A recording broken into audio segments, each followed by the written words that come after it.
રહ્યા છો વડોદરા 24 હર્ષ news channel. હવે જોઈએ અગત્યના સમાચાર। વડોદરા શહેરમાં વોર્ડ નંબર 3 માં કોન્ટ્રાક્ટરો દ્વારા આડેધડ ખોદકામ કરવામાં આવે છે।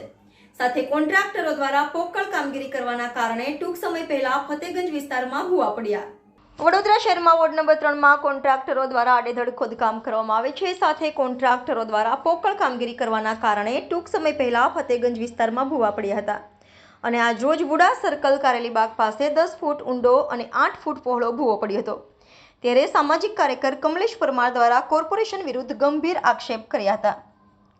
વધુમાં જણાવ્યું હતું કે મુખ્યમંત્રી શ્રી દ્વારા પણ ટકોર કરવામાં આવી હતી, છતાં સ્થાનિક કોર્પોરેટરો ધારાસભ્યો ધ્યાન નથી આપી રહ્યા।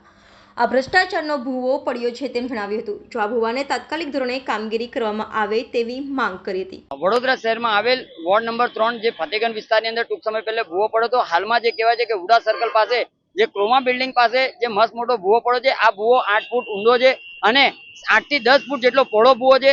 જો કદાચ આ ભૂવાની અંદર પડવાથી કોઈ ગાડીમાં પડવાથી જો કદાચ કોઈનું મૃત્યુ થાય તો તેનો જવાબદાર કોણ? એટલે વડોદરા શહેરના મ્યુનિસિપલ કમિશનર સાહેબ, મેયર સાહેબ, ચેરમેન સાહેબને અમારી ખાસ વિનંતી છે કે જ્યારે વડોદરા શહેરની અંદર મુખ્યમંત્રી આવતા હોય, CR પાટીલ સાહેબ આવતા હોય ને વડોદરા શહેરના નેતાઓને જ્યારે ટકોર કરતા હોય તો ખાસ કરીને વડોદરા શહેરના નેતાઓએ પણ જાગૃત બનવાની જરૂર છે અને અધિકારીઓ જે કામચોર અધિકારીઓ કામ નથી કરતા તેઓને સૂચના આપવાની જરૂર છે।